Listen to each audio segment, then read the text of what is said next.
आज के लेक्चर में ट्रांस हिमालय और आपका जो बृहद हिमालय है उसको मैप के माध्यम से देखेंगे, कहाँ पर कौन सी चीज़ें अवस्थित हैं। देखिए सबसे पहले कुछ चीज़ें समझ लीजिए कि जैसे जो ट्रांस हिमालय है जिसको तिब्बत हिमालय भी कहा जाता है, कि जैसे मान लीजिए यह श्रेणियां हैं, ठीक है।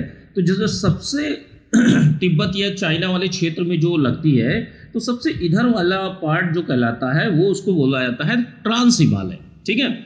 जो यूरेशियन प्लेट है, यूरोप प्लस एशिया की जो प्लेट है, ठीक है, उस प्लेट का यह भाग माना जाता है।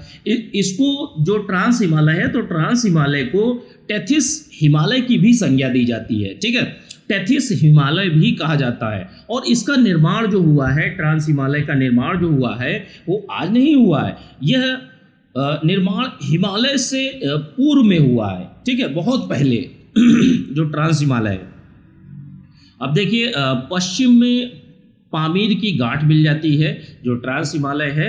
अगर आप इधर वाले क्षेत्र में जाएंगे और ये आपके जैसे ट्रांस हिमालय है, तो पश्चिमी क्षेत्र में आपका पामीर की पठार मिलती है। और इसका विस्तार की जहाँ तक बात की जाती है तो यह जम्मू कश्मीर और हिमाचल के उत्तर में है, ठीक है। लंबाई की जहाँ तक बात की जाती है तो 965 किलोमीटर है। और यह अवसादी चट्टानों का टेथिस सागर था।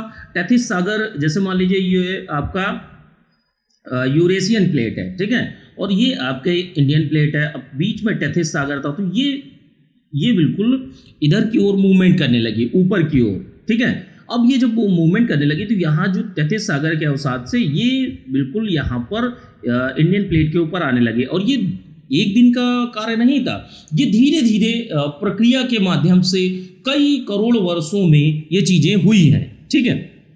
अब देखिए ये जो अवसाद थे, यही अवसाद ट्रांस हिमालय के रूप में निकल कर आते हैं, ठीक है। अब देखिए यह जो ट्रांस हिमालय है तो अवसादी चट्टानों का बना है, एक बात है। अगली जो चीज़ है, टर्सरी से कैम्ब्रियन युग की तक की चट्टानें जो हैं ट्रांस हिमालय में मिलती हैं। बहुत कैम्ब्रियन युग की, टर्सरी युग से कैम्ब्रियन युग तक की चट्टानें मिलती हैं। और यहाँ से जो ट्रांस हिमालय है, यहाँ से सिंधु, सतलज, ब्रह्मपुत्र जैसी नदियों को भी जन्म देती हैं, यहीं से निकलती हैं। और जो ट्रांस हिमालय को 3 भागों में बांटा गया है, 3 भागों में, ध्यान रखिएगा। एक पहली श्रेणी जो कहलाती है काराकोरम श्रेणी, दूसरी लद्दाख श्रेणी, तीसरी आपकी जास्कर श्रेणी। अब इन्हीं सारी चीज़ों को मैप के माध्यम से देखेंगे तो ये चीज़ें आप देख सकते हैं। ये आपका इधर वाला पोर्शन जो है ये आपका ट्रांस हिमालय कहलाता है। अब इसी के थोड़ा सा इधर आएंगे दक्षिण में तो ये आपका लद्दाख हो जाता है, ठीक है। और थोड़ा सा अगर आप इधर की ओर जाएंगे, ठीक है, पश्चिम में जाएंगे तो इधर आपका पीर पंजाल पड़ता है, ठीक है। इतना ध्यान रखिएगा। दोनों के बीच में जो काराकोरम श्रेणी है और पीर पंजाल, तो इसी के बीच में श्रेणी पड़ती है जास्कर, ठीक है। अब एक एक करके हम लोग अच्छी तरीके से देखते हैं। देखिए काराकोरम श्रेणी जो है सबसे उत्तरी पर्वत कहलाता है, ठीक है, सबसे नॉर्थ में है। और एशिया की, इसे क्या है, उच्च एशिया की रीढ़ भी कहते हैं। यहाँ की देखिए काराकोरम श्रेणी में ही भारत की सबसे ऊंची चोटी जो है, विश्व की सबसे ऊंची चोटी नेपाल हिमालय में है, माउंट एवरेस्ट, ठीक है। अब भारत की सबसे ऊंची चोटी जिसको K2 कहा जाता है, 8,611 मीटर इसकी ऊंचाई है, जिसको गागविन आस्टिन भी कहा जाता है। कई बार प्रश्नों में पूछा गया है।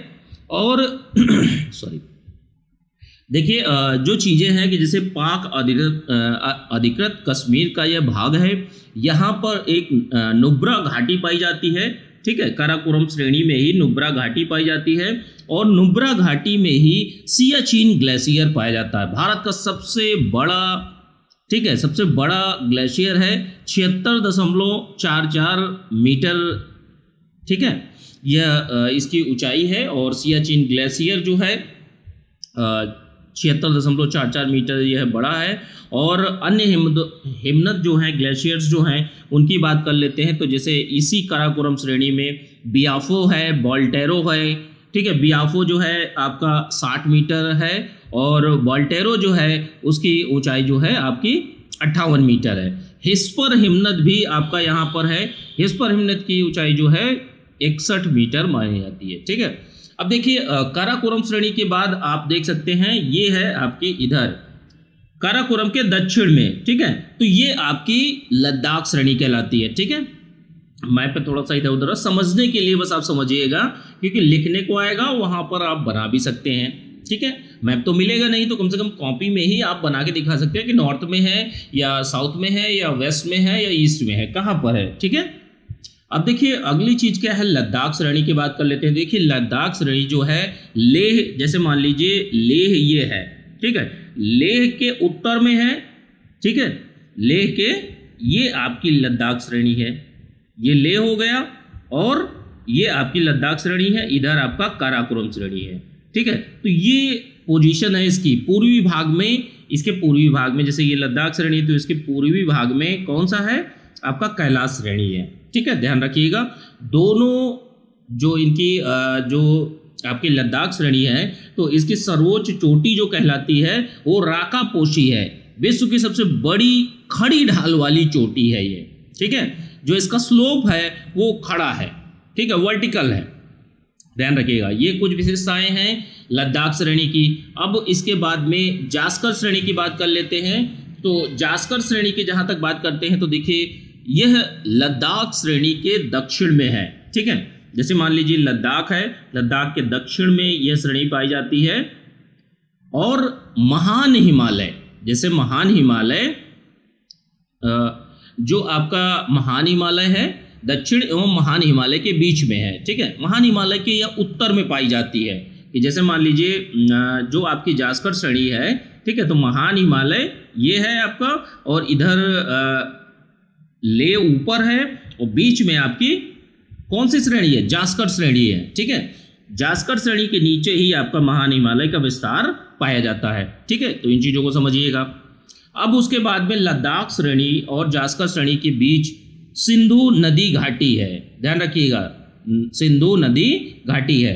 अब देखिए जास्कर श्रेणी का विस्तार जो है जम्मू कश्मीर उत्तराखंड में है, ठीक है। सर्वोच्च चोटी कौन सी है, सर्वोच्च चोटी है नंगा पर्वत, ध्यान रखिएगा। इसी श्रेणी में उत्तराखंड में माना, नीति, लिपुलेख, किंगरी विंगरी दर्रे जो हैं इसी श्रेणी में उत्तराखंड में पाए जाते हैं, ठीक है। तो ये जास्कर श्रेणी की कुछ विशेषताओं को हम लोगों ने देखा, कौन कौन सी चीज़ें पाई जाती हैं उन चीज़ों के बारे में देखा। अब उसके बारे में हम लोग अगला जो पार्ट है बृहद हिमालय, बृहद हिमालय की बात कर लेते हैं। तो देखिए जो ट्रांस हिमालय है और जो शिवालिक है जिसको बाह्य हिमालय भी कहा जाता है, ठीक है। तो इसके बीच में आपका महान हिमालय पाया जाता है। महान हिमालय ये आप यहाँ से यहाँ तक पूरा का पूरा हिमालय श्रृंखला में देख सकते हैं, लेकिन पोर्शन जो है ये ऐसे चापाकार रूप में आपका पाया जाता है, ठीक है। अब देखिए हिमाद्री, इसको हिमाद्री भी कहा जाता है। बृहद हिमालय को क्या कहा जाता है, हिमाद्री भी कहा जाता है। इसको महान हिमालय कहा जाता है, आंतरिक हिमालय कहा जाता है, क्योंकि आपका ट्रांस हिमालय और लघु हिमालय के बीच में पाया जाता है, ठीक है। ओलिगोसीन युग में इसकी उत्पत्ति होती है, ध्यान रखिएगा। उत्पत्ति का जो काल है वो ओलिगोसीन युग है और लगभग 25 से 40 मिलियन वर्ष पूर्व इसकी उत्पत्ति मानी जाती है। इसकी उत्पत्ति जो हुई है वो आर्कियन युग की शैलों से हुई है, जिनमें कि जैसे ग्रेनाइट है, नीस है, सिस्ट है। तो इससे निर्मित चट्टानें हैं, ठीक है। चट्टानें जो पाई जाती हैं आर्कियन युग की हैं और इनमें तत्व जो हैं ग्रेनाइट, नीस, सिस्ट के हैं, ठीक है। इसके बाद में क्या है कि अगली चीज़ ये है कि सिरे जो है, सिरे और पार्श्व भागों में कायांतरित औषधि शैलों से इनका निर्माण हुआ है, ठीक है। जो बृहद हिमालय है तो ये भी देखिए औषधि शैलों से ही, औषधि चट्टानों से ही इनका निर्माण हुआ है, लेकिन कायांतरित है, रूपांतरित है, ठीक है। अब देखिए इसके बाद में क्या आता है कि जैसे बृहद हिमालय की औसत ऊंचाई कितनी है, 6100 किलोमीटर है, चौड़ाई 25 किलोमीटर है।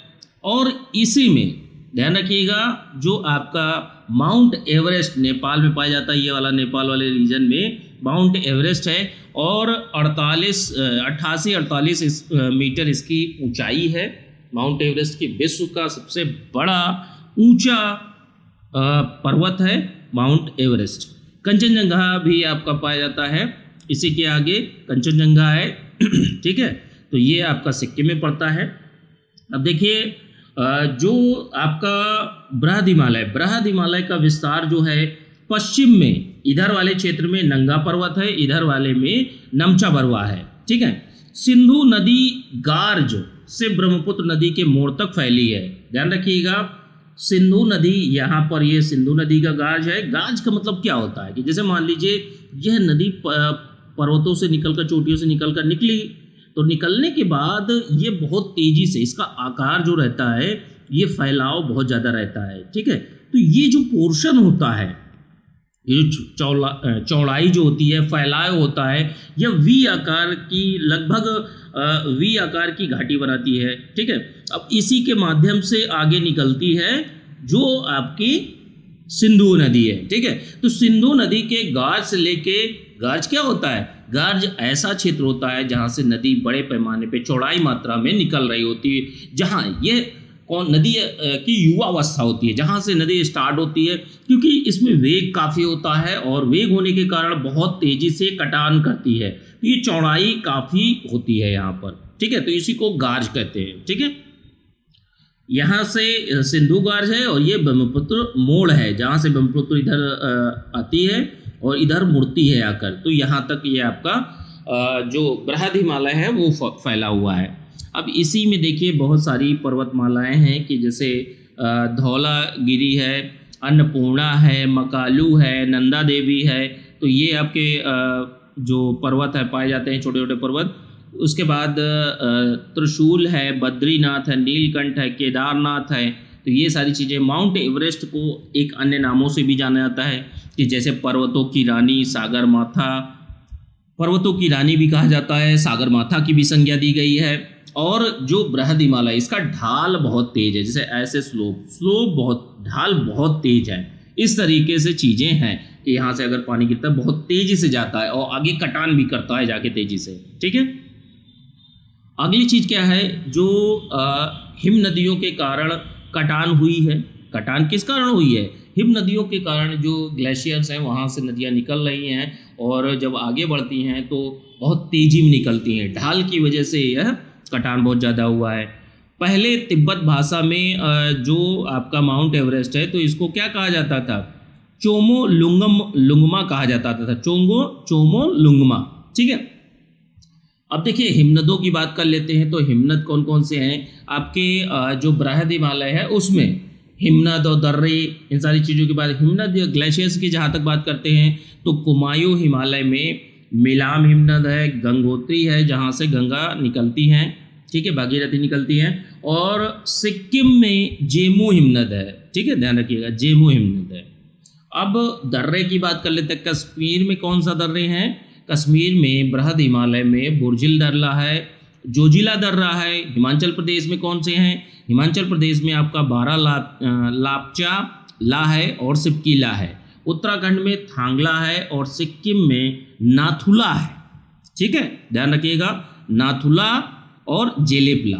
तो ये कुछ बातें हैं आपके बीओ वाले एग्जाम के लिए बृहद हिमालय से संबंधित। अब जैसे आपसे पूछ ही लिया कि बृहद हिमालय पर टिप्पणी कीजिए, तो कम से कम आप 25 शब्दों में, 50 शब्दों में और 150 शब्दों में, 125 शब्दों में आप अच्छे से लिख सकें, ठीक है। अच्छे से आप लोग समझिए इस चीज़ को, इससे रिवीजन करिए, बार बार इन चीज़ों को देखिए, मैप के माध्यम से देखिए, आपको चीज़ें और ज़्यादा समझ में आएंगी, ठीक है। जितनी बार रिवीजन करेंगे उतनी बार चीज़ें कन्फर्म होती जाएंगी और अच्छे से आप लोग तैयारी करते रहिए बीओ मेंस और यूपीपीसीएस के लिए, ठीक है। तो यह आज का लेक्चर रहा। अब अगले लेक्चर में हम लोग लघु हिमालय और शिवालिक श्रेणियों को देखेंगे, ठीक है।